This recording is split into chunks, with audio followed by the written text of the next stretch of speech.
கிறிஸ்துவுக்குள் மிகவும் பிரியமான தெய்வ பிள்ளைகளே, ஆசீர்வாதமான குடும்பம், இந்த நிகழ்ச்சியின் மூலம் உங்களை சந்திப்பதில் என் இருதயம் கர்த்தருக்குள் மிகுந்த மகிழ்ச்சி அடைகிறது. உங்கள் எல்லாரையும் இயேசு கிறிஸ்துவின் இன்ப இனி நாமத்தினாலும் கிராஸ் டிவி ஊழியங்கள் சார்பாக என் அன்பின் வாழ்த்துக்கள். இன்றைக்கும் திருப்பத்தூரில் இருக்கிற ஜான் பிலிப் என்கிற அவர்களுக்காக, அவங்க மனைவி பிள்ளைகளுக்காக, குடும்பத்திற்காக ஜெபிக்க போகிறோம். அவர்கள் கேட்டுக்கொண்ட ஜெப விண்ணப்பம் 20 ஆண்டுகளுக்கு முன்பாக 5 நகையை ஒரு டீச்சருக்கு நான் கொடுத்தேன் உதவியாக. ஆனால் இன்னும் கொடுக்கல. அந்த பணம் வரணும். இன்னும் ஒரு நபரிடத்தில் 5 லட்ச ரூபா கொடுத்துருக்கிறேன், அந்த பணமும் கிடைக்கணும். என் மகளுக்கு திருமணமாகி 4 ஆண்டுகளாகிறது, கற்பத்தின் கனி வேணும். என் அன்பு தெய்வ பிள்ளைகளை, இந்த காரியங்களை கர்த்தர் இவர்களுக்கு வாய்க்க பண்ணும்படியா, அந்த நகை திரும்ப கிடைக்கணும், பணம் திரும்ப கிடைக்கணும், கற்பத்தின் கனி கிடைக்கணும். இதற்காக என்னோடு கூட இணைந்து ஜெபிக்கலாம். அன்பின் தகப்பனே, ஜான் பிலிப் அவர்களுடைய குடும்பத்திற்காக, அன்பு சகோதரிக்காக மிகுந்த கருஷனையோடு கூட நானும் கிராஸ் டிவி ஜெப பங்காளர்களும் இணைந்து ஜெபிக்கிறோம். 20 ஆண்டுகளுக்கு முன்பாக 5 பவுன் நகையை வாங்கினாங்க, இன்னும் கொடுக்கல. கேட்கும் பொழுதெல்லாம் காரணம் சொல்லுகிறார்கள்.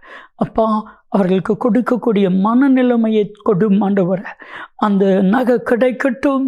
நீர் அப்படி செய்கிறதற்காக நன்றி நன்றி நன்றி. அந்த 5 லட்சம் ரூபாவும் ஆண்டவரே, அந்த பணம் சீக்கிரத்தில் இவங்க கைக்கு வரணும். அன்பு சகோதரிய எல்லா சர்ற பலவீனங்கள் அத்தனையும் மாறணும். அப்பா, மகள் திருமணமாகி 4 ஆண்டுகளாகிறது, கற்பத்தின் கனியை கற்றுக் கொடுங்கப்பா. நீங்கள் அப்படி செய்கிறதற்காக உமக்கு கோடி கோடி ஸ்தோத்திரம் ஆண்டவரே. உடைய ஆளுகை கோப்பு கொடுக்கிறோம். நீங்கள் பேசுங்க, நாங்கள் கேட்கிறோம்.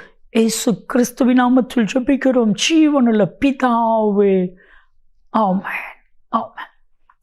கிறிஸ்துவுக்குள் மிகவும் பிரியமான தெய்வ பிள்ளைகளே, ஆசீர்வாதமான குடும்பம், இந்த நிகழ்ச்சிக்காக ஆண்டோடைய பாதத்தில் நான் காத்திருந்து ஜெபித்த பொழுது கர்த்தர் சொன்ன கர்த்தருடைய வார்த்தை, கலங்காதே, தைரியமாயிர. இன்னைக்கு அவங்க ஒவ்வொருவரையும் பார்த்து சர்வ வல்லமையில் தேவனாகிய கர்த்தர் சொல்கிறான், கலங்காதே, தைரியமாயிர. இன்னைக்கு நம்ம லைஃப்பில் தைரியம் இல்லை. ஒரு காரியத்தை தைரியமாக செய்வதற்கு தைரியம் இல்லை. ஆவியின் கனிகளில் ஒன்று தைரியம். நம்ம தைரியமாக இருக்கணும். என்ன நடக்க போகுது யோசித்து பாருங்க. உங்களை மிஞ்சி ஏதாவது நடக்குமா? ஆண்டவரை மிஞ்சி ஏதாவது நடக்குமா? ஒன்றும் நடக்காது. ஆண்டவர் உங்கள் கூட இருக்கிறார், உங்களை கைவிட்டுவாரா? அந்த தைரியம் வேணும்.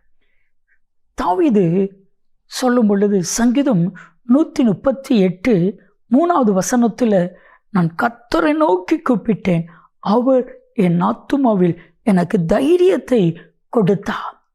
எனக்கு நமக்கு தைரியம் வேணும். ஒரு காரியத்தை செவ்வையாய் செய்வதற்கு தைரியம் வேணும்.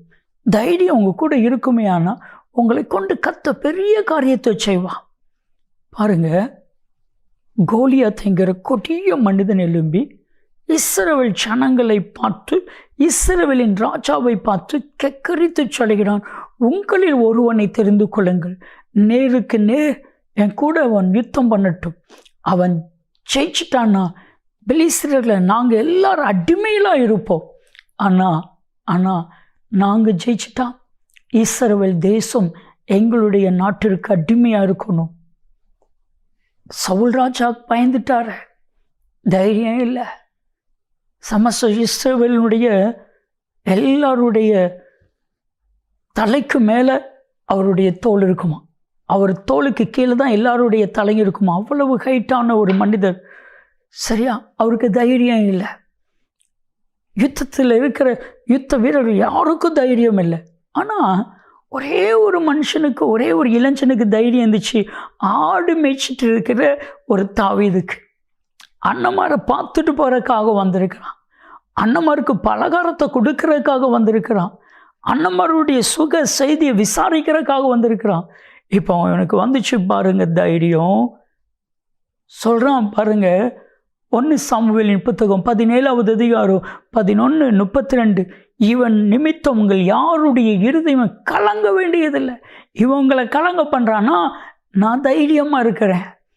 தாவீது சவுல்கிட்ட போய் சொல்கிறான், நான் இந்த பெலிஸ்தனோட யுத்தம் பண்ணுவேன், இந்த கோலியாத்தைங்கிற மனிதனோட நான் யுத்தம் பண்ணுவேன். சவுல் சொன்ன வார்த்தை என்ன தெரியுமா? உன்னால முடியாது. இன்னைக்கு உலகம் உங்களை பார்த்து அவிசுவாசமான வார்த்தையை சொல்லும். ஆனால் நீங்கள் தான் தைரியமாக இருக்கணும். நீங்கள் தான் தைரியமாக இருக்கணும். நீங்கள் சொல்லணும், என்னால் முடியும், என்னை பலப்படுத்துகிற பிலிப்பியர் 4:13 என்னை பலப்படுத்துகிற கிறிஸ்துவினாலே எல்லாவற்றையும் செய்ய எனக்கு பலனுண்டு. தாவீது சவுலை பார்த்து சொன்னா 1 சாமுவேல் 17வது அதிகாரம் 33-34 சவுல் சொல்கிறான், உன்னால முடியாது. இல்லை, என்னால் முடியும், தைரியமாக சொன்னான். ஒரு முறை சிங்கம் வந்துச்சு, ஒரு முறை கரடி வந்துச்சு. அந்த கரடியையும் அந்த சிங்கத்தையும் அப்படியே நான் கொன்று போட்டேன்.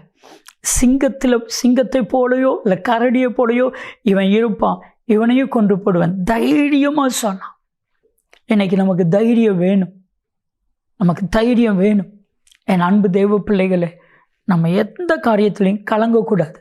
தைரியமாக இருக்கணும், தைரியமாக இருக்கணும். தைரியமாக இருந்தால் ஜெயிச்சிடலாம், தைரியமாக இருந்தால் ஜெயிச்சிடலாம். ஒரு தகப்பனாருக்கு ஒரு ஃபோன் வருது, ஹாஸ்டலில் உங்கள் மகன் மயங்கி விழுந்துட்டான், மூச்சு பேச்சு இல்லை அப்படிங்கிற ஒரு தகவல் வருது. இப்போ அந்த ஃபோனை எடுத்த அந்த தகப்பனார் ஒரு நிமிஷம் ஆடிட்டார். ஆனால் அவர் கர்த்தருக்குள்ள ஜெபம் பண்ணிட்டு தைரியமாக, நீங்கள் மதுரைக்கு என் மகனை ஆம்புலன்ஸில் கூப்பிட்டு வந்துடுங்க, நானும் மதுரை மீனாட்சி மிஷனுக்கு வந்துடுறேன். இவன் பாருங்க, அவருடைய மூத்த மகன் சொல்கிறான், அப்பா நீங்கள் இப்போ கலக்கத்தில் இருப்பீங்க, நான் கார் ஓட்டுறேன். இல்லை இல்லை இல்லை, இவர் சொன்னார், நான் கார் ஓட்டுவேன், நிதானமாக போவோம், நம்ம தேவன் நம்ம கூட இருக்கிறாரு, நம்மளை தேவன் தப்பு வைப்பா. அந்த தைரியம் எங்கே இருந்து வந்துச்சு?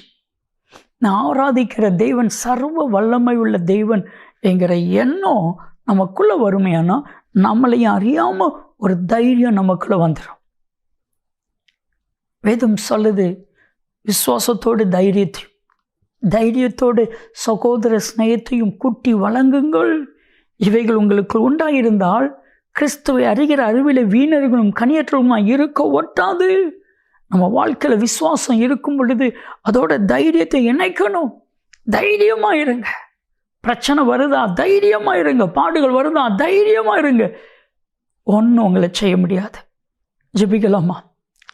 அன்பின் தகப்பனே, இப்பொழுதுதான் அவருடைய இருதயத்தில் இருக்கிற கலக்கங்கள் எல்லாம் மாற்றி ஒரு தைரியத்தை கற்றுக் கொடுப்பீராக. அப்படி செய்கிறதற்காக உமக்கு கோடான கோடி ஸ்தோத்திரம். நாம மாத்திரம் மகிமைப்படட்டும். இயேசு கிறிஸ்துவின் நாமத்தில் ஜெபிக்கிறோம் ஜீவனுள்ள பிதாவே, ஆமென், ஆமென். நன்மையும் கிருபையும் ஆசீர்வாதங்களும் நிச்சயமாக உங்களை தொடரும். ஆமென், ஆமென்.